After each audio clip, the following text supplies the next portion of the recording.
De lunes a viernes.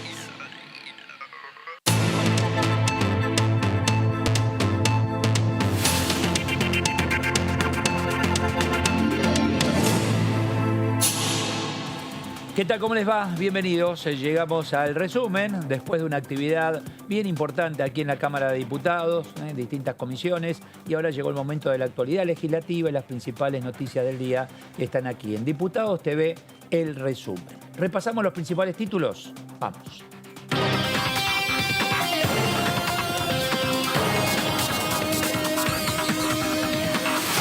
Comisión de Recursos Naturales y Conservación del Ambiente Humano. Continúa el debate por la ley de humedales. Los legisladores recibieron expertos en humedales y urbanidad. La ley tiene como objetivo promover la conservación y el uso racional de los humedales, protegiendo su biodiversidad y estableciendo criterios nacionales para su uso y su conservación. Mientras tanto, en Córdoba estiman que 40.000 hectáreas ya fueron arrasadas por los incendios. Comisión de Derechos Humanos y Garantías, madres y abuelas de Plaza de Mayo se presentaron en Diputados, expusieron en la reunión informativa por el proyecto de ley de inscripción de la condición detenido desaparecido en los legajos de los trabajadores víctimas de terrorismo de Estado en relación de dependencia del sector privado. Debate por la reforma judicial. Diputados de Juntos por el Cambio se reunieron con las asociaciones de fiscales y magistrados. El plan de análisis del proyecto de reforma judicial. Los 116 diputados de Juntos por el Cambio se reunieron, hoy por videollamada, fue con el titular de la Asociación de Magistrados y Funcionarios de la Justicia Nacional, Marcelo Gallo Tagle, el presidente de la Asociación de Fiscales Nacionales, Carlos Rívolo. La principal bancada opositora sigue firme en contra de la iniciativa empujada por el oficialismo y está dispuesta a no dar quórum para evitar así su tratamiento en la Cámara Baja.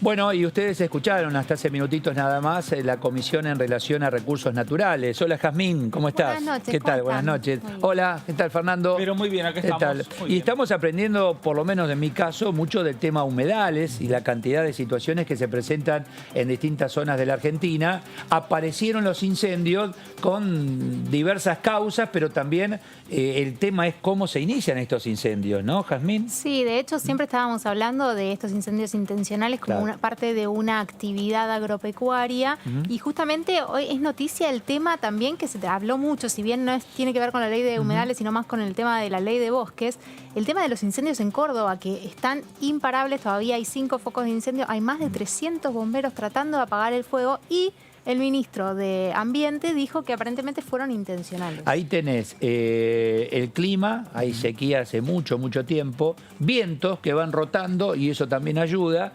Y en algunos casos, hasta en casas de familia, Fernando, Sí. se cuidan de hacer un asado en la parrilla, en el No, quincho, claro, porque una totalmente. sola chispa hace está todo tan seco y el viento y puede provocar, que de hecho se provocó en algunas zonas, creo que en la zona de Punilla, etcétera. Bueno, y el humo está llegando a Córdoba capital.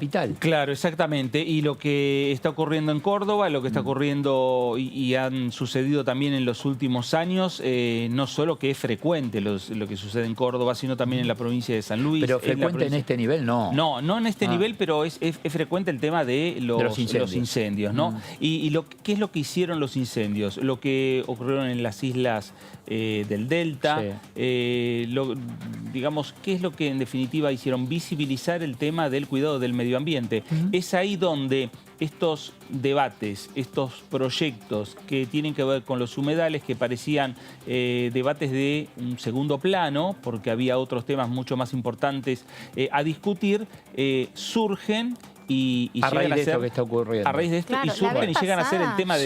del momento y del día, ¿no? Sí, la vez pasada en la comisión era trending topic en Twitter el tema de humedales, así que es un Claro. tema que socialmente tiene muchísimo peso A- también. Algunos ahí se apuntan a productores. Bueno, en el caso de Córdoba hay muchos pequeños productores, no tienen más de 100 animales, que se ven perjudicados. Tuvieron que vender de urgencia los vientres. ¿Por qué? Porque dice no hay forma Claro. de alimentarlos, no los podemos trasladar, los vendemos y por lo menos recuperamos algo. El tema ¿no? es si algún vecino en verdad sí hizo intencional, porque el ministro de Medio Ambiente, Juan Cabandier, dijo estuvo en la zona, la recorrió, habló con bomberos y demás, y dijo que tenían que ver métodos productivos vetustos dentro de estos focos de incendio que evidentemente por ahí inician intencionalmente y se después desmadran. no lo pueden sofocar, ¿no? Son incontrolables. Claro. Brenda Austin está en línea. Diputada Eduardo Serenellini, ¿cómo le va? Buenas noches.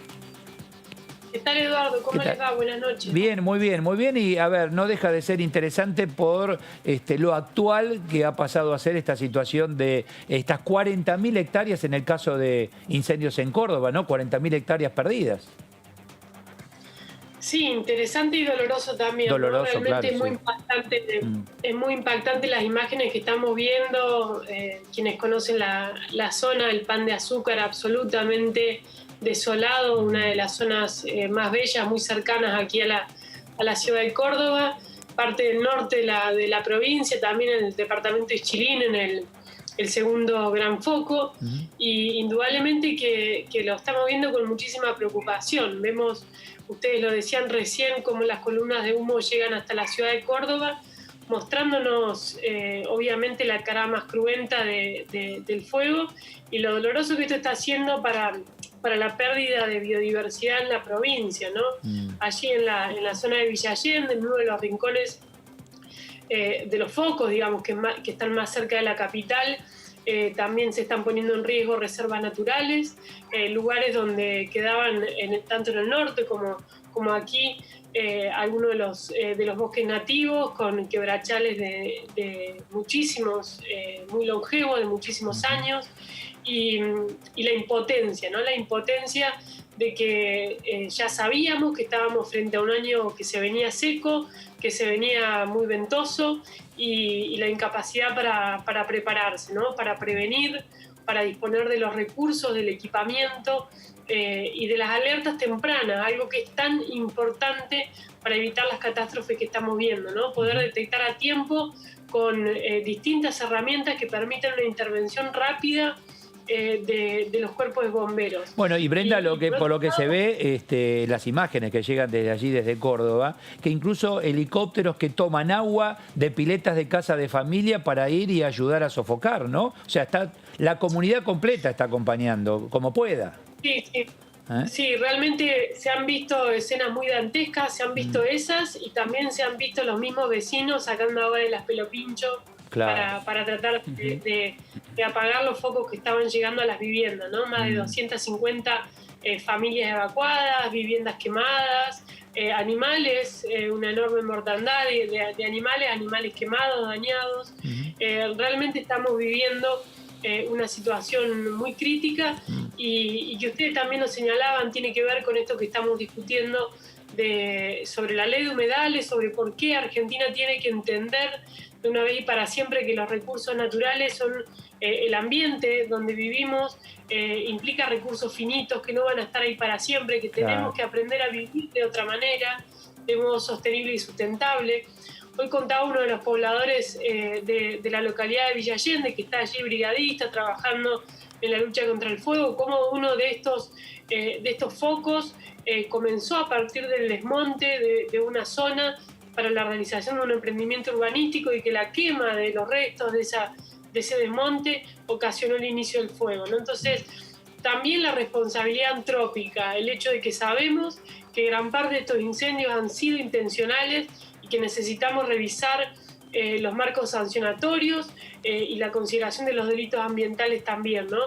Una pata que quisiéramos que no sea el aspecto principal, que quisiéramos que el camino sea a través de la educación. Hay muchos proyectos en el Congreso para poner el acento en la educación ambiental, la educación para el desarrollo sostenible, pero indudablemente lo que estamos viendo obliga también a repensar la dimensión sancionatoria. Así que la verdad que esperamos que hoy la visita del ministro a Córdoba se traduzca en hechos concretos, ¿no? En hechos concretos él tiene una responsabilidad, no es un espectador de la situación que está ocurriendo en el país. El Ministerio de Ambiente de la Nación tiene que coordinar los recursos, tiene que acompañar y poner a disposición los aviones hidrantes también con la velocidad que amerita la situación, ¿no? Estamos ya frente a más de 40.000 hectáreas quemadas y un fuego que sigue sin control. Imagino, a ver, que a partir de ahora comienzan a analizar las pérdidas económicas, porque a partir de terminar con esto, bueno, ahí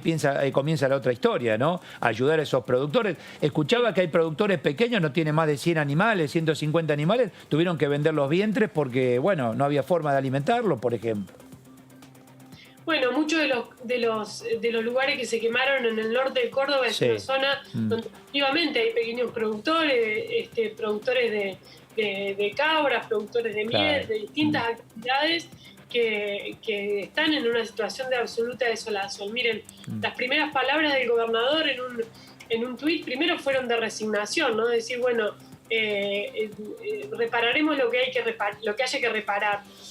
Primero, bueno, el reproche, decir, ojalá que la reacción debía haber sido más contundente, de poner todos los recursos para evitar que el fuego siga disparando y que no sea nuestro único recurso estar cruzando los dedos para que la lluvia llegue, ¿no? Sino saber que el plan de manejo del fuego está preparado, sabe que se va a enfrentar con una temporada crítica, entonces tienen los recursos para poder atenderlo. Y en segundo lugar, lo que se viene después, lo que se viene después es la dimensión económica, la reparación de estos productores, de las viviendas que se perdieron, pero permítame decir un problema ambiental adicional, que es la contaminación de las cuencas de agua.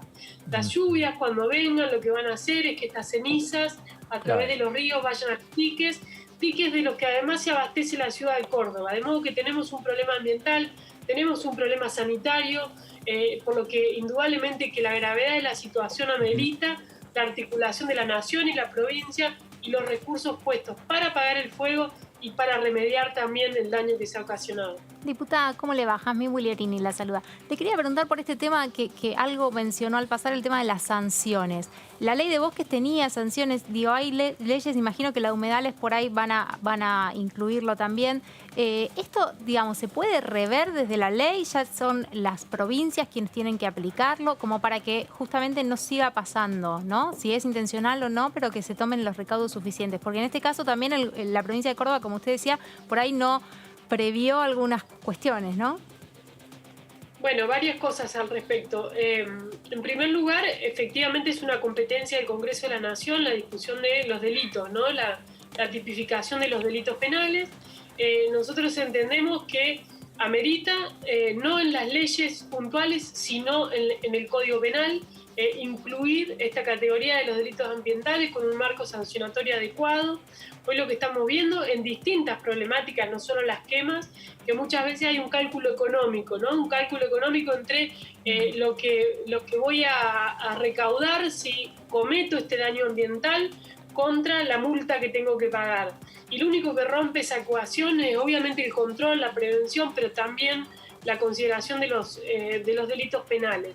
Entonces, hay un proyecto que está en discusión en el Senado, todavía con estado parlamentario, que es la reforma integral del Código Penal, donde uno de sus capítulos tiene que ver con los delitos ambientales. Nosotros bregamos porque se discuta en ese marco, porque realmente lo único que daría no solamente una solución de parches frente a problemáticas puntuales, sino una mirada integral del ambiente, que es también lo que manda nuestra Constitución Nacional. Por otra parte, decir que hace falta que la justicia tenga una perspectiva y una formación en materia ambiental. Hace falta fiscalías y juzgados especializados que puedan dar cuenta de la urgencia que se requiere, de la especialización, de contar con los peritos y los recursos para poder hacerlo. Pero en honor a la verdad debo decir que muchas veces ha sido la justicia la que ha estado allí atendiendo la situación antes que los ejecutivos y antes que el Poder Legislativo, ¿no? Sin ir más lejos, estamos discutiendo la ley de humedales ya desde el 2003 en el Congreso de la Nación, y la Corte Suprema ha dictado dos fallos, uno reciente y otro del año pasado, para proteger los humedales. De modo que indudablemente que hay un enorme camino que ya están haciendo, que seguramente se puede mejorar, y hay una gran deuda pendiente en el Congreso de la Nación. Diputada, ¿cómo le va? Fernando Fraquelli saluda. Diputada, ¿hace falta más entonces herramientas jurídicas que tiene que dictar el Congreso? ¿Con las que tiene no alcanzan para prevenir lo que sería o controlar que no haya incendios como lo que está ocurriendo en la provincia de Córdoba? Miren, varias cosas. En realidad, lo que estamos discutiendo sobre la ley de humedales va por otro carril. Por supuesto que va a tener impacto en esto, ¿no? Porque la idea de proteger los territorios, digamos, las zonas categorizadas como de mayor protección por la biodiversidad que allí habita, obviamente que seguramente van a evitar lo que son las quemas para el desarrollo productivo, ¿no? Para las actividades agropecuarias. Ahora, el problema excede a la discusión de la ley de humedales y efectivamente ya tenemos leyes hoy vigentes en la Argentina que el Estado tiene que hacer cumplir, que tiene que lograr que se controlen y que además tiene que financiarlas, tiene que poner los recursos para que se cumpla todo lo que tiene que ver con el Plan Nacional de Manejo del Fuego, el equipamiento de los bomberos voluntarios. Hay una pelea que se está haciendo a pulmón, realmente conmueve escucharlos a los bomberos voluntarios, agotados, en muchos casos sin el equipamiento necesario. Que en algún momento, Brenda, van a tener que discutir el tema bombero. No puede ser que sigan siendo voluntarios cuando hay necesidades económicas. Quien tiene actividad económica, imagino aquel que es pobrecito es voluntario. Nos acordamos, y esto creo que nos pasa a la mayoría, cuando estamos en emergencia, Brenda. Y ahí decían, el bombero, vamos a ayudarlo, pero... Sí, coincide, es un tema que da para una enorme discusión. Sí. Yo he recorrido muchos cuarteles en Córdoba en los últimos años y siempre les hacía la misma pregunta, ¿no? Si ellos, a ellos directamente, escuchándolos, si consideraban que debían dar un paso para la modificación del sistema. Y la verdad que en general la respuesta es que no, ¿no? Claro. Por supuesto que nos tenemos que dar un camino, un recorrido para ver de qué modo se profesionaliza aún más lo que ellos ya vienen haciendo a pulmón, cómo se garantiza lo que tiene que ver con las pensiones una vez que se retiran, cómo se garantiza la protección de su salud y de su familia, ¿no? Claro, que son todos baches donde ellos hoy no tienen cobertura. Pero hay un punto en el que todos coinciden que tiene que ver con los montos de los subsidios. Los cuarteles de bomberos y las federaciones reciben una cuota aparte, digamos, de un fondo que recauda la nación, que muchas veces es insuficiente, que muchas veces se encuentran con trabas para la compra de las autobombas, que terminan en las aduanas porque les faltan algunos papeles y están 2, 3 años allí esperando que llegue el equipamiento, que compramos autobombas usadas de la Unión Europea, que por sus estándares de seguridad ya no requieren y que para acá son del primer mundo, ¿no? Entonces, todos estos temas seguramente hay que revisarlos, equipamientos, centralidad en lo que tiene que ver con aviones hidrantes, mayor disposición de helicópteros, sistemas de alerta temprana y monitoreo. Y hoy tenemos la enorme herramienta del control satelital que nos permite decir en tiempo real dónde están, cómo estamos y qué es lo que tenemos que hacer. Diputada, mucho trabajo y lo bueno es que lamentablemente se mediatiza por el drama que se está viviendo, pero se está poniendo sobre la mesa el debate. Gracias por estos minutos, muy amable. Gracias a ustedes, a disposición. Gracias, muchísimas gracias. Bueno, aparece el tema, ¿viste los temas que aparecen? Claro. ¿Quién iba a hablar de los bomberos en medio de... Y aparecen cuando de repente hay una tragedia con algún bombero. Ahí es donde aparece. ¿No? Y ahí nos acordamos que por mucho ahora... más. Gracias a Dios, esto lo están manejando, lo están controlando, pero es muy, muy, muy peligroso. Ahora, en base a tu pregunta, a ver el tema, si la justicia intervino o no, hay 4 o 5 detenidos. Una señora de una casa que estaba haciendo un fueguito, no sé, un chico que estaba... O sea, me parece que... ¿Viste? No, Estamos deteniendo... Mucho cuidado. Hay que tener, mucho cuidado cómo se comprueba si el incendio es intencional. Pero vamos a suponer que es justo alguien que estaba haciendo un asado y una chispa voló y prendió. Acá el tema es el profundo, el que quema hectáreas. Ahí hay que apuntar, ¿no? Ahí era tu pregunta, tenía que ver con eso.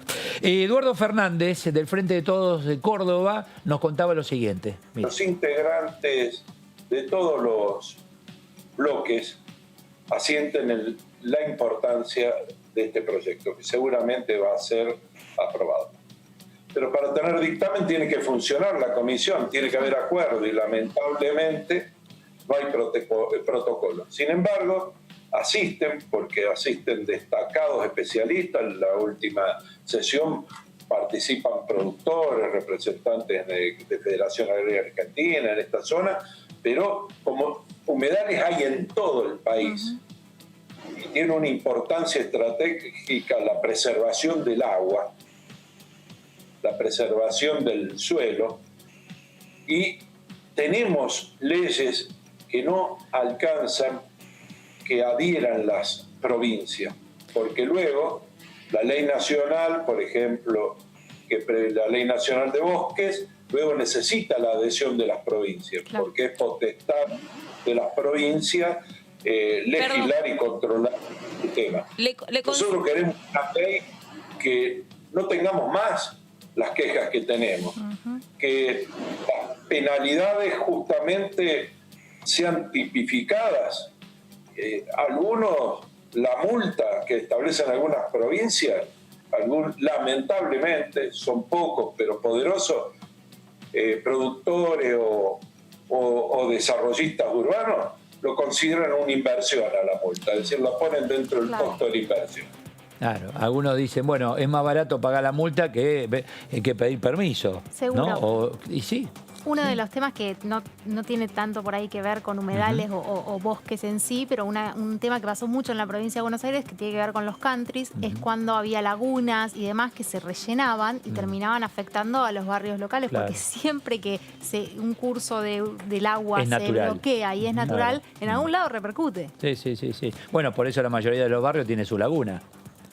Por ejemplo. La laguna, porque tenía que ver justamente con el humedal en esa zona. Jimena García, de Santa Fe, mirá que son todas zonas productivas, Córdoba, Santa Fe. Jimena, desde Santa Fe, ¿qué tal? Eduardo Serenellini, gracias por atendernos. ¿Qué tal? Un gusto, Eduardo. Muy gracias. Buenas noches para vos y todo el equipo. Muchas gracias. Digo, zona bien productiva, Córdoba, Santa Fe, la Cuenca Lechera, productivos en todo tipo de... Y se está pasando por esto. ¿Se podía prever? Se podía prever, sí, por supuesto, estas quemas de acá, de muchos años de historia y sobre todo en estas épocas, por lo tanto, por supuesto se podía prever, también existen marcos normativos más que suficientes para que puedan actuar los resortes institucionales, gobierno nacional en articulación con los gobiernos provinciales, está la ley nacional a presupuestos mínimos del plan de manejo del fuego, de quemas, y nosotros también en la provincia de Santa Fe tenemos una ley provincial que prohíbe las quemas, a diferencia de Entre Ríos, que la permite previa autorización de autoridad competente. Por supuesto que en estos casos de quemas descontroladas no hay autorización, pero hay marco normativo para que los órganos jurisdiccionales, los resortes institucionales puedan actuar y puedan perseguir a los responsables y sancionarlos tal como lo prevé la ley. En el caso de Santa Fe no están corriendo el peligro de Córdoba, ¿no? O sea, están ahí con temas, pero no es lo que lamentablemente está ocurriendo en la otra provincia. Y en Santa Fe estamos con quemas desde el mes de junio. Todos los días levantamos con el escenario de humo. Primero empezaron las quemas en los humedales del Delta del Paraná, que produjo directamente daños en la salud de la población y principalmente de la ciudad de Rosario. Y después, bueno, diferentes focos de incendios en la provincia. Que también tenemos múltiples causales, porque hay una bajante histórica del río, como no hacía de hace 50 años atrás. Hoy el río está en 0,64 centímetros, es una bajante que influye muchísimo, hay sequía, hay vientos, por lo tanto cualquier fuego es una combustión que genera descontrol absoluto y es tal que hoy nos encontramos en este escenario catastrófico, pero bueno, hoy Córdoba es noticia porque lo que está sucediendo ahí también son fuegos dantescos que nos ponen a todos en estado de alarma. Claro. Jimena, ¿cómo le va? Fernando Fraquelli saluda. Diputada, muy bien. Diputada, a ver, por un lado están los incendios y esta tragedia que se vive año tras año. Por el otro lado, la ley de humedales que ustedes vienen avanzando. ¿Cómo se hace un mapa para un ordenamiento ambiental en la República Argentina cuando en el medio aparece esto, ¿no? Aparece que mientras ustedes discuten suceden estos focos que visibilizan la situación del medio ambiente también en nuestro país. Sí, por supuesto. Yo por eso decía previamente, leyes y marco normativo existe para que hoy estos focos de incendios sean apagados y que se pueda prevenir que no vuelvan a suceder. La ley de humedales, esto lo que ha generado es un marco, una ventana de oportunidad enorme para discutir la ley de humedales, que la ley de humedales lo que viene a hacer, tal como explicaban anteriormente, primero un inventario para identificar cuáles son los humedales que tenemos en el país. Y luego el ordenamiento ambiental del territorio, que lo tienen que llevar a cabo las provincias. Lo que nosotros proponemos es que se zonifique, es decir, cada provincia en un proceso participativo con la ciudadanía, comunidades locales, comunidades científicas y académicas, determinen cuáles los humedales que tienen en sus provincias, en sus jurisdicciones, qué actividades se pueden hacer, qué actividades no se pueden hacer y las que se pueden hacer, cómo se pueden hacer. En el 2017 el Ministerio de Ambiente y Desarrollo Sostenible de la Nación hizo un relevamiento de los humedales que tiene el país, que tiene la Argentina, y detectó un primer nivel, que es el nivel de regiones y subregiones, determinando que hay 11 regiones de humedales en el país. Lo que nosotros proponemos es que se siga instrumentando, que se siga haciendo el relevamiento y que se identifiquen los sistemas y subsistemas de humedales y las unidades locales de humedales. Pero no hay dudas que se puede hacer mucho independientemente de que la ley hoy no esté, y si hay voluntad política, se puede hacer. Diputada, ¿y hay acuerdos ya para que avance esto? Recién lo escuchaba al presidente de la Comisión Grosso que decía que había muchas resistencias también a la ley de humedales. ¿En Santa Fe hay muchas resistencias? ¿Son sectores empresarios? ¿Quiénes son? Bueno, yo creo que las posiciones fundamentalistas y radicalizadas, extremas, tanto de un sector como del otro, del sector hiperproductivista o del sector ambientalista, fundamentalista, que denosta la actividad productiva, son espacios que no nos llevan a lograr acuerdos y marcos de consenso. Me parece que el desafío está justamente en lograr un equilibrio entre el desarrollo productivo con la protección al ambiente y el impacto en la calidad de la sociedad. Por eso nosotros, nuestro proyecto de ley no es un proyecto que rechace la actividad productiva. Entendemos que los humedales son ecosistemas productivos en donde hoy se desarrollan actividades productivas, la ganadería de isla, la pesca de subsistencia, la apicultura. Y también entendemos que los humedales son ecosistemas que nos proveen de muchos beneficios, como la provisión de agua, lo que nos permite nuestro desarrollo productivo, mitigan el cambio climático, son control de crecidas, de sequías, de inundaciones, nos proveen alimentos, nos proveen materiales para la construcción. Es decir, los humedales inciden de manera directa en nuestra calidad de vida y por supuesto por eso nosotros estamos convencidos que tenemos que tener un marco normativo de presupuestos mínimos para la protección, para la conservación y para su uso racional y sostenible de manera urgente. Y en eso nos requerimos de marcos de acuerdo, nos requerimos de que entre todos los bloques políticos, de los diferentes partidos políticos que que formamos parte del Congreso, podamos ponernos de acuerdo, hagamos foco en los puntos de acuerdo, en los puntos en común y tratemos de disminuir las diferencias, porque solamente de esa manera vamos a lograr un texto consensuado que seguramente tendremos que sacrificar puntos nuestros, pero todos tendremos que tener esa misma voluntad de construcción para poder lograrlo lo más rápido posible y respondiendo también a la situación de emergencia en la que hoy nos encontramos, que nos tiene a todos en un estado de conmoción y que también la sociedad, independientemente de que... Perdón. No, está bien, digo, imagino que deben también invitar a productores y a aquellos que están en el otro, no solo el ambientalista, que está muy bien, pero también al productor, ¿no? Y escuchar todas las campanas. ¿Lo están haciendo? Sí, así está haciendo. Está haciendo así. Esta es la tercera comisión informativa, tuvimos diferentes representantes de diferentes sectores. Muy bien. Sector productivo, de fundaciones, ONGs, asociaciones, también, personas que tienen experiencia en los gobiernos locales, así que hay representantes y actores de diferentes sectores. Y gracias por estos minutos, muy amable. Muchas gracias. Bueno, gracias. Y que pase pronto todo esto, ¿no? Porque mira vos, Santa Fe, Córdoba, ya la preocupación es de toda la sociedad, en un conjunto. Sí, Entre Ríos arrancó, ¿no?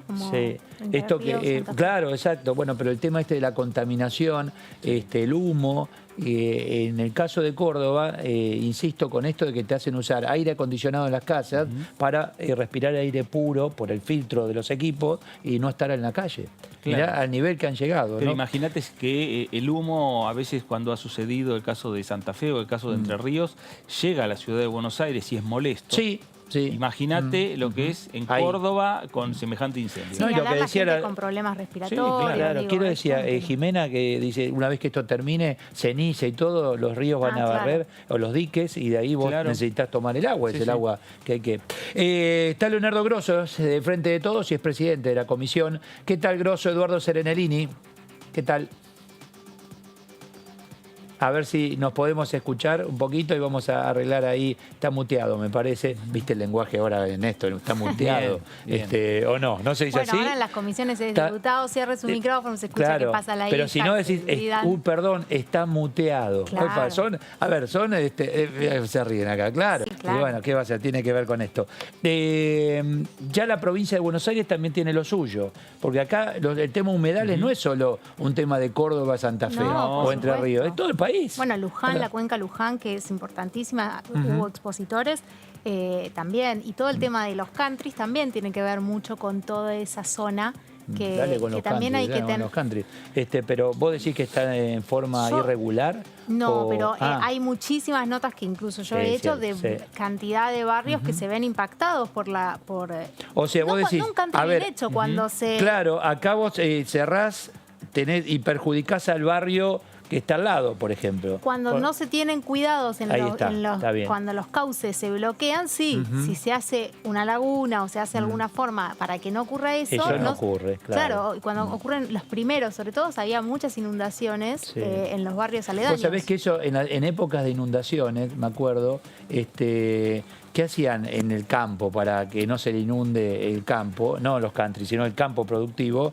Hacían algunos, canales y el agua terminaba inundando el pueblo. Claro, para que circule. Entonces el pueblo, para que no se inunde el pueblo, hacían canales, todo clandestino, obviamente, inundaba los campos. Y además ni hablar cuando son partidos limítrofes, entonces termina siendo, no sé, el partido... Un tema de jurisdicción. Claro, también pasa a ser el problema del de al lado. Exacto.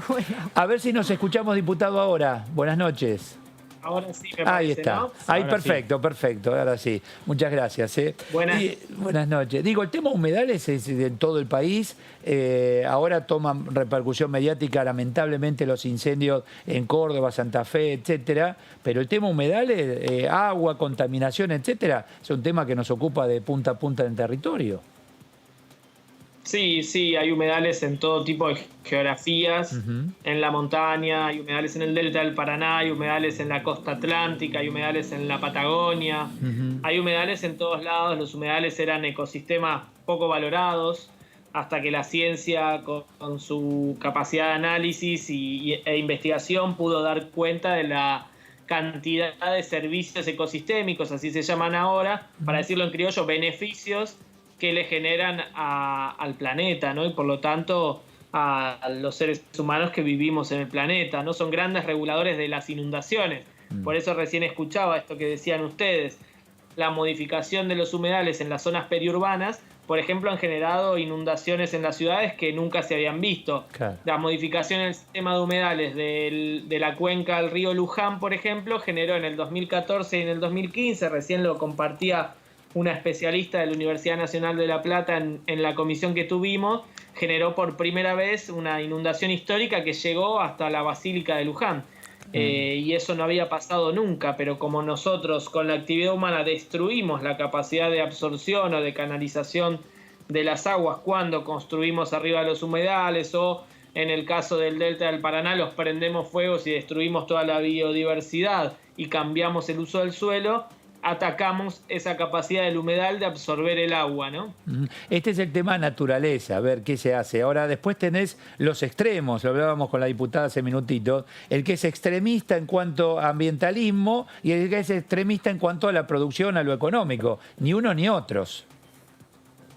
No, nosotros lo que queremos es que el Estado regule. Hasta acá los sectores económicos concentrados, no los sectores del trabajo y la producción, sino los sectores del agronegocio, los sectores de los grandes negocios inmobiliarios, o inclusive la megaminería ha presionado fuerte en el Congreso y lo ha logrado frenar el tratamiento en 3 oportunidades, 2013, 2016 y 2018.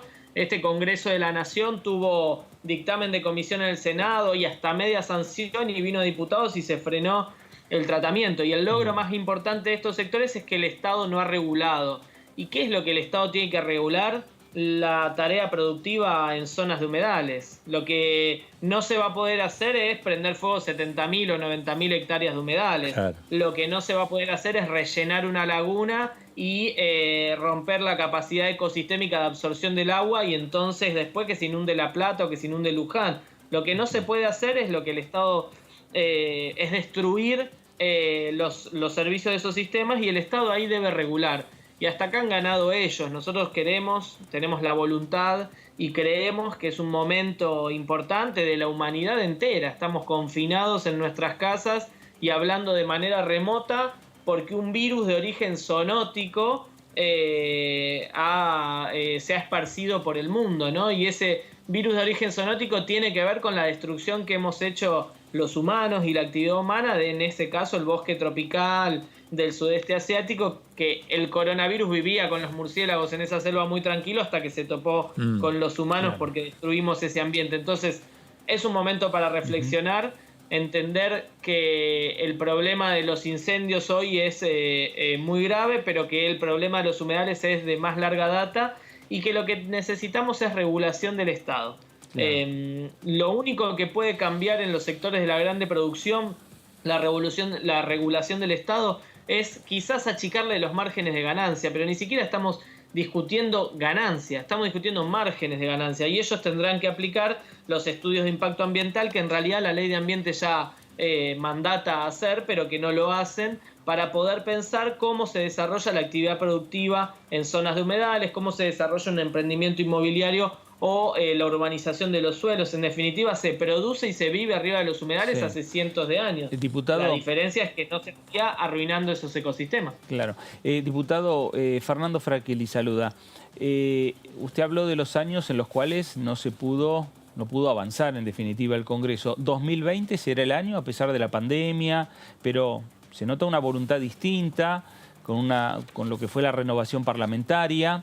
Vienen semana tras semana con la comisión escuchando especialistas. Falta después que se pongan de acuerdo ustedes, claro. Sí, nosotros ya tenemos los acuerdos. Yo creo que el 2020 tiene que ser el año. Los diputados y las diputadas de nuestra comisión creo que hemos construido un gran acuerdo, un gran consenso alrededor de inclusive los proyectos de ley. Son muy parecidos y estamos trabajando en unificar los dictámenes. Lo que tenemos que hacer es seguir construyendo consensos con el resto de los sectores, porque nosotros queremos una ley que después se aplique, ¿no? Una ley que no sea resistida por los grupos económicos, una ley que permita proteger, conservar y hasta restaurar las zonas de humedales y los humedales que en el país han sido tan castigados. Esperemos que el 2020 sea el año. Yo creo que la política tiene una deuda con la ecología y el ambientalismo. Como vos decías, estamos en el medio de esta pandemia y esta pandemia tiene ese origen, el origen de la destrucción ambiental. No hay planeta B, no lo digo yo porque se me ocurre o porque lo pienso, lo dicen los científicos, lo dice el Papa Francisco, lo dicen dirigentes globales, ¿no? El calentamiento global, los desmontes, la destrucción de nuestras selvas, de nuestros ríos, la destrucción del planeta está en un nivel que nos hace poner en riesgo inclusive la vida misma en el planeta. Bueno, tenemos que tomar conciencia y es la dirigencia política que tiene que establecer las normas para que la actividad humana se desarrolle en armonía con el ambiente, porque la salud humana es la salud del medio ambiente, porque la salud humana no está escindida de la salud del planeta. Ningún humano puede vivir en un planeta enfermo, ¿no? Y me parece que esto es central empezar a comprenderlo y por eso estamos tan comprometidos y comprometidas desde la comisión y desde un conjunto de sectores que tienen representación en el Parlamento de avanzar con esta agenda. Diputado, ¿cómo le va? Jazmín Guglielini lo saluda. Te quería preguntar, recién hablaba de que más o menos en la comisión el consenso está. Cuando se refería a lo que falta, ¿no? Porque también la diputada anterior decía que con el tema de la ley de bosques y demás había un montón de cosas que también ya están incluso aprobadas y que no se logran poner en práctica. La coordinación entonces que se debe es con las provincias, con los demás órganos, no sé, sean gobernadores o judiciales. ¿Qué es lo que está faltando? O mayor concientización directamente del tema en las autoridades que ya están. No, falta seguir despejando dudas. Nosotros lo vamos despejando. Hay una fuerte presión de los sectores del agronegocio y de la megaminería que plantean que esto es una ley antiproducción. Ya queda claro que no se prohíbe explícitamente, ninguna actividad está prohibida en ninguno de los proyectos de ley presentados para construir presupuestos mínimos de protección de humedales. Lo que se hace es regular, no prohibir, y esa regulación ya está establecida por los presupuestos que establece la Ley de Ambiente y el artículo 41 de la Constitución. Es decir, no estamos inventando nada, no estamos agregando nada, lo que queremos es darle mayor capacidad de regulación al Estado argentino sobre recursos naturales y ecosistemas que son bienes comunes. Es la casa común, el planeta. Y esto es lo que fuimos despejando. Fuimos despejando la definición de humedales, es una definición científica, no se trata de una definición que se pueda adaptar a los intereses de cada sector. Algunos sectores lo discuten, si hay una definición o la otra, entonces eso implica mayor cantidad de hectáreas o menor cantidad de hectáreas. Hay una sola, la definición de humedales es una definición de la ciencia, acordada en el mundo entero. En Argentina hay un antecedente, un taller ecológico en el año 2016 donde se acordó esa definición y ya se empezó a hacer el inventario. Necesitamos avanzar con ese inventario. Y me parece que con estas dos cuestiones ya están despejadas los planteos principales de los sectores que se oponen. ¿Qué necesitamos nosotros? Que avance este consenso con todas las provincias donde quizás estos sectores económicos son más poderosos y tienen mayor capacidad de presión, ¿no? Gracias, Leonardo. Me gustó cómo llevaste el humedal a China, el murciélago y cómo termina siendo el virus. Muy didáctico eso, sí, la verdad que sí. Nunca se me hubiese ocurrido, pero es así, para entenderlo y aprender. Gracias, muy amable, muchas gracias. Muchas gracias a ustedes. Gracias, ¿viste de dónde fue? El tema es el siguiente, si uno no si el murciélago quedaba solito ahí en su lugar, en su hábitat, punto, y el humano, ¿no? El virus quedaba ahí, en medio de ese lugar, de ese hábitat. El tema del medio ambiente en la agenda de los políticos hace años que no estaba. Quedaba prácticamente como a segundo plano. Es más... No solo de los políticos. Perdóname, de la gente en general, cualquiera de nosotros. Pero los que tienen que definir son las está bien, pero políticas. En definitiva le está llevando el problema y se discute con nuestros representantes. Pero el tema medio ambiente, yo, no, la verdad, no es un tema... Vuelvo a las nuevas generaciones, ¿no? Sí, yo creo que es generacional. Tuvo que renovarse, bueno, obviamente.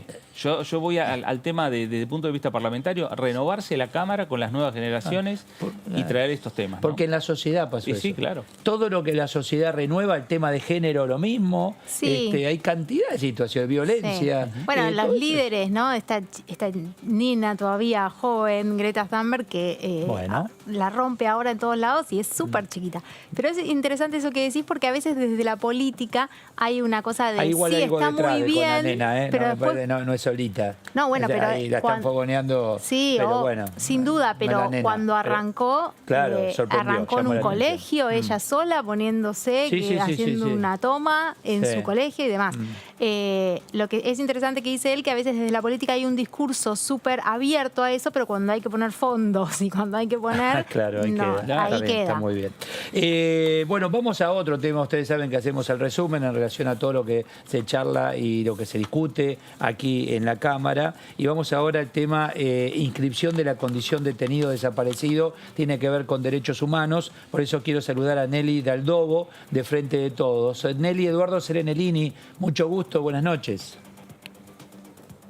Pero muy buenas noches. ¿Me escuchan? Perfecto, se escucha bien, se la ve muy bien también, así que podemos charlar sin inconvenientes. Bueno, a ver, llevan adelante esta tarea en relación a esta inscripción de la condición de detenido desaparecido, que incluso tiene que ver con la relación laboral privado, ¿no? Exactamente.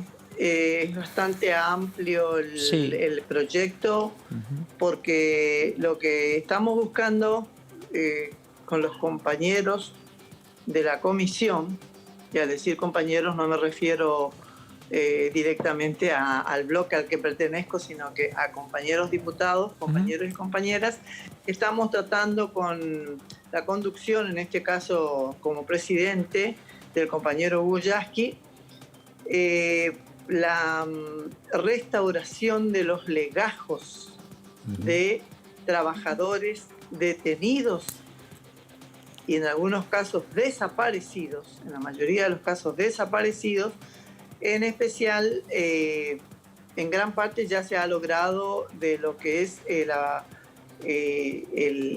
la patronal del Estado público, ¿no es cierto? Pero en los privados es en donde se está trabajando intensamente una comisión que componen pocas personas en derechos humanos, en la Secretaría, dependiente de la Secretaría de Derechos Humanos, están trabajando arduamente para que se consigan la restitución de los legajos de trabajadores y trabajadoras detenidos y detenidas, desaparecidos y desaparecidas de nuestro país. Y cuénteme cómo esa tarea, Nelly, cómo la llevan adelante, porque hay que tener relación con las compañías, después del trabajo de investigación, etcétera, ¿no?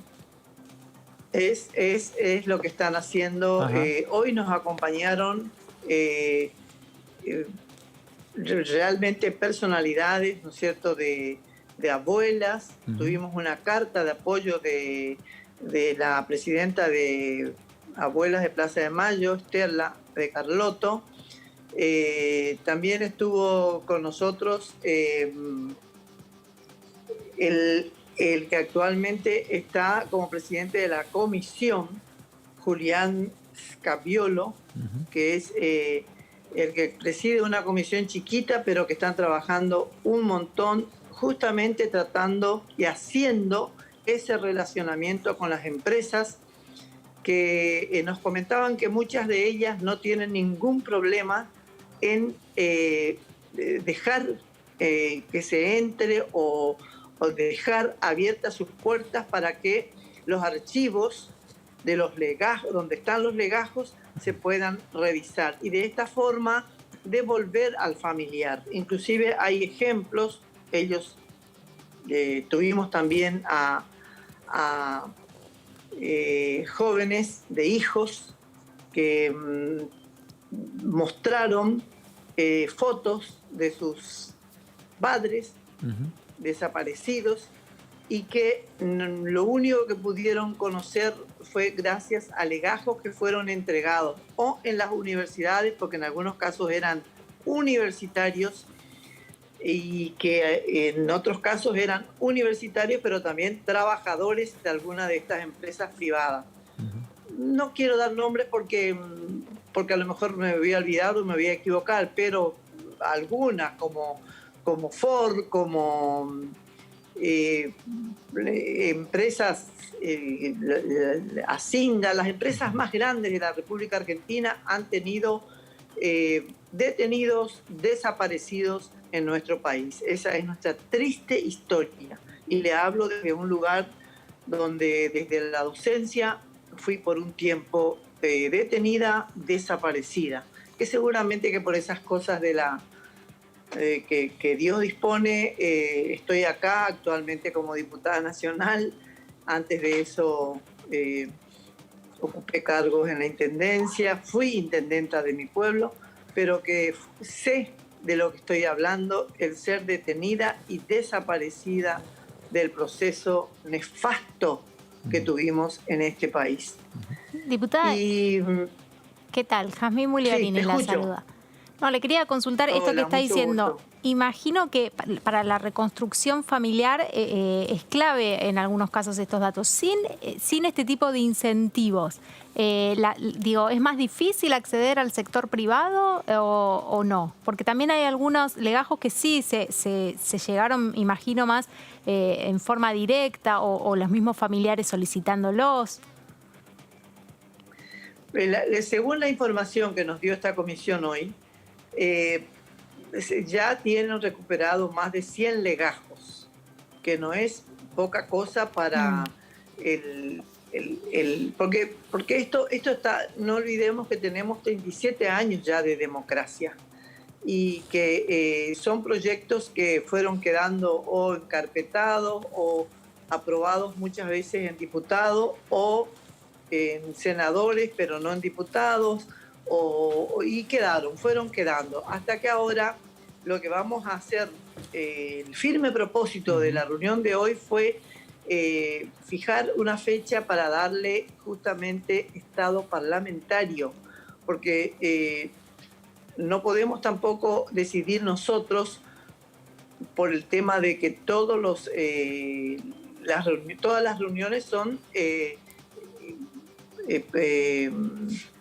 telemáticas.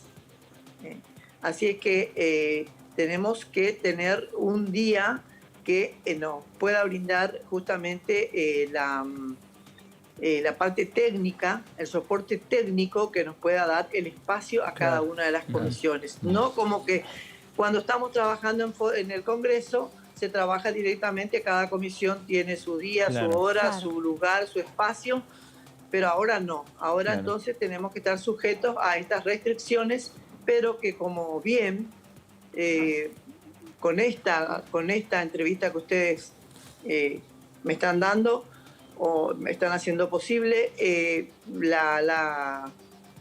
Internet hace posible, la conectividad hace posible que podamos estar charlando. Nelly, ¿cómo le va? Fernando Fraquelli saluda. Nelly, yo la estoy escuchando. Mucho gusto. Mucho gusto.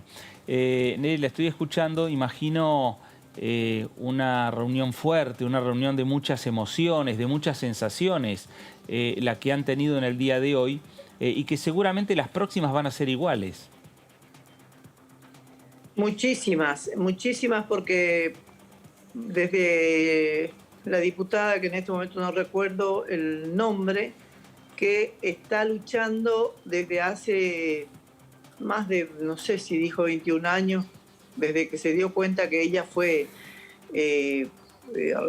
raptada, robada, y que está luchando por su identidad. ¿Para qué? Porque también los protocolos, todo lo que hay que hacer, ¿no es cierto?, para recuperar la identidad, ella lo está haciendo, así es que ella también expuso, me parece que es Paulina, no me quiero equivocar, y también tuvimos a otro compañero de hijos que le costó un montón recuperar su identidad porque había sido justamente lo que todos sabemos, el apoderamiento de los bebés en esos años era uno de los fuertes del proceso militar. Del proceso Josefina González, ¿no? Josefina González es la diputada.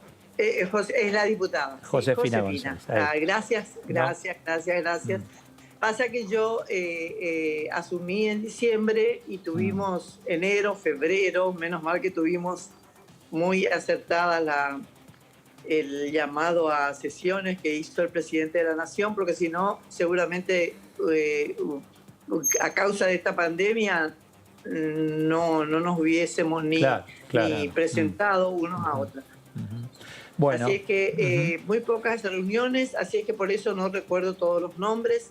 Y le puedo decir que los diputados que pidieron la palabra, en especial los del bloque opositor en este momento, que están de acuerdo. Es más, el proyecto que vamos a tratar es el proyecto de Carla Pitiot, a quien yo tuve el gusto de conocer hoy porque es diputada a mandato cumplido. Es un proyecto que tiene estado parlamentario desde diciembre, si no me equivoco, desde el 2019. La fecha exacta no recuerdo. Bueno, la tarea, yo digo, la tarea les va a llevar tiempo y aquí vamos a estar siempre a disposición. Nelly, muchísimas gracias por estos minutos, muy amable. No, gracias a ustedes por el gran trabajo que hacen. Gracias, muy amable, muchísimas gracias. Gracias a la producción también que me alcanzó el nombre, ¿no?, de Josefina, no es algo que yo reconocía, sino gracias a la producción. Vamos a escuchar a Tati Almeida, de Madre de Plaza de Mayo, esto decía. Yo tuve la suerte de haber recibido, como les digo ya, el legajo actualizado de mi hijo, Alejandro Martín Almeida, detenido desaparecido, que trabajaba en el Instituto Geográfico Militar, hoy nacional. Realmente fue algo conmovedor, porque fue, como me decía esta querida comisión, que fue el primer legajo que entregaron.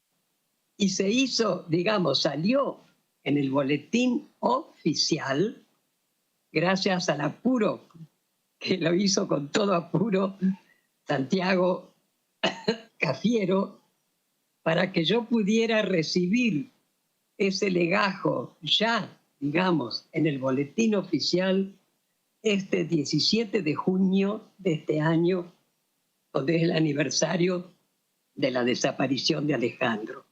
Así que no hago más que agradecer a esta querida comisión, y por eso es que pido, por favor, a los diputados y luego a senadores que realmente conviertan en ley este proyecto, ¿no es cierto? Porque también, vuelvo a repetir, nuestros queridos detenidos desaparecidos que trabajaban en reparticiones privadas tienen derecho. Así que simplemente, gracias por escucharme. Al escucharme a mí, están escuchando a todas las madres de Línea Fundadora y sobre todo a nuestros hijos, los 30.000. Bueno, fíjate lo que planteaba, ¿no?, la diputada cuando hablábamos hace minutitos, que las compañías, prácticamente todas las que fueron a consultar, se abrieron, vieron los archivos, sí. Bueno, busquen lo que tengan que buscar. Aquí estamos, son grandes compañías con historia en la Argentina, con historia, donde ha pasado generaciones ya de empleados. Vamos a saludar a Carlos Pisone, de Hijos. Hola Carlos, Eduardo Serenellini, mucho gusto. Hola, ¿qué tal? Buenas noches, ¿cómo les va? Gracias, muy bien, muy bien. Digo, es un avance, ¿no? Avanzar, trabajar y un muy buen trabajo, más que meticuloso, para llegar primero a la compañía, después al archivo y a partir del archivo tratar caso por caso, Carlos. Sí, así es un proyecto de ley que de alguna manera viene a aportar su granito de arena al proceso de memoria, verdad y justicia, un proyecto que busca reparar los legajos de los trabajadores del ámbito privado. Esto ya se había hecho en el ámbito público. En mi caso, por ejemplo, mis dos viejos están desaparecidos y yo pude tener el legajo de ellos de la facultad donde estudiaban, de la Universidad de Buenos Aires. Me entregaron un legajo que tenía una foto, que tenía una foto que no tenía, que tenía una firma que yo no conocía de ellos, que tenía las materias que habían aprobado. En fin, creo que es una manera de reconstruir un poco la identidad de nuestros desaparecidos. En mi caso, cuando desaparecieron yo tenía 37 días, así que no los conocí. Entonces, esta reparación de legajos de alguna manera busca eso, ¿no? La recuperación de la identidad, en este caso, de los trabajadores del ámbito privado. Lo que también aporta es un granito de arena a la búsqueda de justicia, porque en muchos casos también estos legajos pueden ser fundamentales en el aporte de las causas de los delitos de lesa humanidad. Hay muchas empresas que también han tenido complicidad en las desapariciones, así que ojalá que también aporte a la justicia y también a la verdad, ¿no?, que es uno de los pilares que hoy estamos esperando, saber que los genocidas nos digan qué hicieron con los cuerpos de los desaparecidos, que nos digan qué hicieron con los 400 nietos que aún faltan encontrar, ¿no? Ojalá que este proyecto aporte a esa búsqueda. ¿Cómo comienza la tarea? ¿Por apellido? ¿Vamos a la empresa, legajo? O sea, hay todo un trabajo previo de inteligencia, ¿no?, hasta llegar a la compañía para a partir de allí ingresar a los archivos. Sí, bueno, en muchos casos a través de lo que fue los legajos de CONADEP, donde los familiares de desaparecidos pudimos denunciar en los años 80, después a partir de la creación de los organismos de derechos humanos en la Argentina y hoy en el Archivo Nacional de la Memoria, está toda esa información donde, por ejemplo, en mi caso yo pude denunciar que mi vieja trabajaba, por ejemplo, en el Banco Galicia, era delegada sindical. Entonces, toda esa información hoy es muy fácil de recopilarla, claro, y se irá institución por institución, también con un importante trabajo de los sindicatos en esa reconstrucción de cada lugar y también con la información que pueda aportar a la empresa, porque sabemos, cuando se habla de números y de estadísticas, que todavía los números no están cerrados. Hay muchos casos que no han sido denunciados, hay muchas investigaciones que todavía siguen en curso, entonces también por eso digo pueden aportar este tipo de proyectos a que se pueda llegar a nuevas investigaciones de nuevos casos desaparecidos. ¿Qué tal, Carlos? ¿Cómo te va? Jazmín Bugliorini te saluda. Te quería preguntar justamente, porque hoy le escuchaba en la comisión que incluso algunos hijos después o terminaron trabajando en las empresas, digo, como que había un montón de contactos o empresas o dependencias que se daban a partir de esto y toda la información que un legajo puede aportar o a las causas o a las demás. Que no sea ley, digamos, eso a veces traba un poco, esto va a empujar a que se pueda hacer más masivamente, digo, este proceso que hablaba Eduardo, ¿no? De cómo ir llegando, digo, que sea ley para empujarlo un poco. Claro, fundamentalmente que sea ley va a empujar este proceso. Este proceso se ha dado, en lo que vos mencionabas, principalmente en empresas del Estado o en organismos del Estado, ¿no? Que donde, como ya existe la ley de reparación, se ha dado este proceso y como vos bien decías, hay muchos hijos desaparecidos que gracias a la voluntad política de los directivos de esos lugares han ocupado el lugar que ocupaban sus padres, ¿no? Entonces es una forma también de reparación esta, ¿no? Que el Estado haga esto, porque por muchos de nuestros casos no tuvimos el acceso de tener muchas cosas que nos hubieran dado nuestros padres, como cualquiera de ustedes pudo haber tenido de su papá o de su mamá, tanto en nivel educativo, a nivel económico. Bueno, también ha habido casos de privados donde se han hecho este tipo de reparación, pero como vos bien mencionás, que se haga este proyecto sea una ley, sin duda que le va a dar un impulso mucho más fuerte.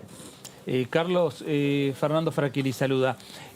A partir de la ley, a partir del proyecto que se apruebe, ¿las empresas están obligadas a abrir sus puertas, a abrir sus archivos o alguna empresa puede plantear algún impedimento? Y bueno, justamente la idea es que esto no suceda, que haya a partir de la ley una voluntad de las empresas para no tener que iniciar ningún tipo de acción administrativa o judicial para que esto no se haga. Pero repito, muchas veces también depende de esa tarea militante de los delegados de base, de los sindicalistas de esas empresas, para que esto se cumpla. Y también de la Comisión por la Reconstrucción de la Identidad, que antes se mencionó, que es justamente el organismo del Estado que realiza este trabajo. Entonces muchas veces es este organismo el que impulsa a que los distintos organismos gubernamentales realicen. Ahora en este caso es el que también va a tener que impulsar que las distintas empresas puedan realizar este tipo de reparación, que sin duda es un reconocimiento, un homenaje y también la entrega de ese documento histórico que para muchos de nosotros los familiares es algo que no teníamos, que no conocíamos y que también nos ayuda a nosotros a reconstruir la identidad de ellos día a día. Bueno, y hoy tenés, todo digitalizado, muchos archivos que se digitalizaron, o sea que incluso la búsqueda también es más rápida. No hay que ir al viejo archivo, buscar el papel, etcétera. En algunos casos tal vez sí, o algunas compañías que cambiaron de directorio o cambiaron de firma, pero sigue siendo la misma planta en cuanto a personal, etcétera. O sea que la digitalización, quiero decir con esto, Carlos, agiliza el trabajo. Sí, sin duda, y fíjense ustedes qué importante que hoy se esté llevando adelante este proyecto y qué importante que hoy la sociedad en su conjunto también haya apelado a la memoria en todos los ámbitos, ¿no? Lo hemos visto en clubes deportivos, lo hemos visto en escuelas, digamos. Creo que nos parece importante este proyecto para eso, para que principalmente no se vuelva a repetir. En momentos donde tuvimos a un expresidente el día de ayer declarando declaraciones anacrónicas con respecto a los militares, los argentinos y las argentinas nos hemos manifestado a favor del nunca más terrorismo de Estado en esa famosa marcha contra el 2x1 y creo que sin duda la mayoría de los argentinos queremos vivir en democracia y este tipo de proyectos aportan a esa construcción democrática que hoy por suerte estamos cumpliendo un récord de vida democrática sin interrupciones y sin golpe de Estado. Gracias, Carlos, un abrazo, muchísimas gracias. Muchas gracias a ustedes. Compartimos los Stones, ¿eh? Lo compartimos, ¿eh? Ahí veo, está muy bien. Sí, sí, gracias. Chao, hasta luego. Viste que esto a mí me encanta de hacer Zoom. Porque vos siempre, alguien... A ver, el que deja el fondo es porque quiere mostrar algo. ¿Cómo? Claro, te metes en la intimidad. Sí, mostrás, no, si lo está mostrando. No, lo está mostrando. No, y por algo uno lo muestra eso. O los libros. Yo me pongo a leer, viste, giro la cabeza a leer los libros, a ver qué tienen bueno, ya los acá cuadros. Es demasiado, ya ahí se va directamente. Sí, pero la biblioteca dice mucho de alguien, ¿no? Sí, claro, sí. Ojo que algunas son virtuales. Sí, también. ¿Viste? Hay mucho que no está ahí. Hay fondos virtuales seguro. Que vos, por más que quieras, ponés el libro que quieras. Incluso, claro. Bueno, contanos sobre la reforma judicial, de la justicia. Bueno, la reforma judicial mañana por arrancar se va a tratar en el Senado, con lo cual va a ser un debate súper álgido. Después, a raíz de que mañana no va a haber problema en el Senado en cuanto a su aprobación, sabemos que el Frente de Todos tiene la mayoría para, incluso sentados solitos, y si no estuvieran los demás, aprobarlo y que gire a diputados. Lo interesante es que sabemos que Juntos por el Cambio está súper en contra desde que se mencionó el proyecto.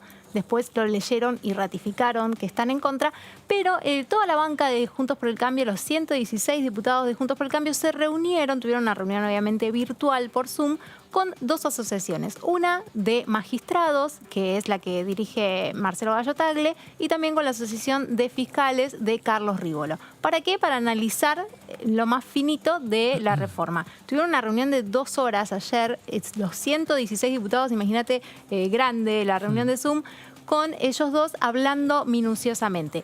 ¿Qué sacaron en conclusión de esta reunión? Que siguen en contra del proyecto y recopilaron en algún punto más argumentos para estar en contra. Varias de las cosas que dijeron es que es inoportuno por el tema de la pandemia, que no es un tema para llevar y discutir en el Congreso, y además inoportuno desde el punto de vista del presupuesto. Digamos, ellos dicen que con la necesidad que hay hoy... No te dicen... No es necesario reformar la justicia. Ninguno va a decir eso. Nadie, claro. Porque todo el mundo sabe que está muy crítico de la justicia. Pero se agarran de no es el momento, no hay dinero, no hay plata. No hay apuro. Sí, además hay un tema que sí plantearon los fiscales, que es interesante, sobre todo Rívolo, que tenemos en cuenta que... Por un lado, el sistema acusatorio al que vamos, que eso requiere más fiscales justamente, y esta reforma plantea la creación de muchísimos juzgados, ¿no? Entonces consideran que eso va en contra del fin mayor que se propone con ir hacia un sistema acusatorio. Y después, por otro lado, el tema edilicio, hablaron ellos. Claro. Diciendo, ya estamos en crisis hoy, con lo que hay, con los edificios que están. ¿Dónde ponemos a toda esta gente? ¿Cómo vamos a hacer? Ellos lo que plantean es eso. Obviamente, una reforma de esta magnitud no es que una vez que la aprueban, sea un chasquido de dedos y va a haber tantos juzgados. ¿Y por qué crees que el oficialismo sí quiere ahora? Bueno, hay muchos motivos políticos. Porque de otro lado ya sabemos. Bueno, ¿y por qué crees que el oficialismo impulsa? No, ahora, vamos ahora, a pesar de todo. Hay que ver cuando decís oficialismo... Bueno, ¿Qué parte? ¿Qué pata? Bueno, porque desde hay quien lo está impulsando. Sí, bueno, el Ejecutivo. Sí, el Ejecutivo. El Frente de Todos en Senado tiene una posibilidad de acelerar los tiempos. De hecho, mañana ya la aprobación está, ¿no? Sí. La aprobación está, y la discusión también está instalada no solo en lo que conocemos, que es el proyecto que está en el Senado, sino también la discusión está planteada en torno a la Comisión de los Notables, que está elaborando un proyecto respecto a la situación de la justicia, que puede desencadenar en la necesidad de el aumento de los miembros de la Corte Suprema. Claro. Que eso es lo que el Frente de Todos se encarga de recalcar, que no está en este proyecto, que es una comisión aparte, porque se generan mezclas y por ahí se confunde un poco. A ver, ya sabemos de qué se trata, ya sabemos quién está a favor, quién por el momento se opone. Sí. Mañana va a pasar por el Senado, se va a aprobar. Ahora el tema va a ser acá en diputados. Claro, va a llegar a diputados. Los miembros de Juntos por el Cambio, que es la principal bancada opositora, ya tienen fijada, más allá de que se reúnan con estas asociaciones para tener más información y más argumentos, tienen fijada su posición en contra. Incluso aseguran que, si es necesario, no van a dar quórum para que el debate no llegue ni a iniciarse. Bueno. El tema son el resto de las bancadas minoritarias, que fueron muy críticas del proyecto, por lo cual se espera que...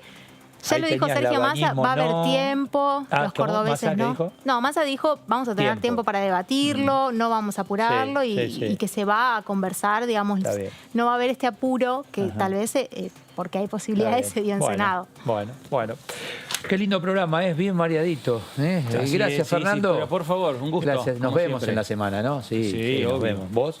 Sí. Sí, también. Bueno, pues, a veces va a otros programas de acá de la casa. Lo engaño con Karin. Claro, se va con Karin, ¿viste? ¿Qué tiene Karin que yo no tenga? Gracias a todos, que lo pasen muy bien. Chau, chau. Chau.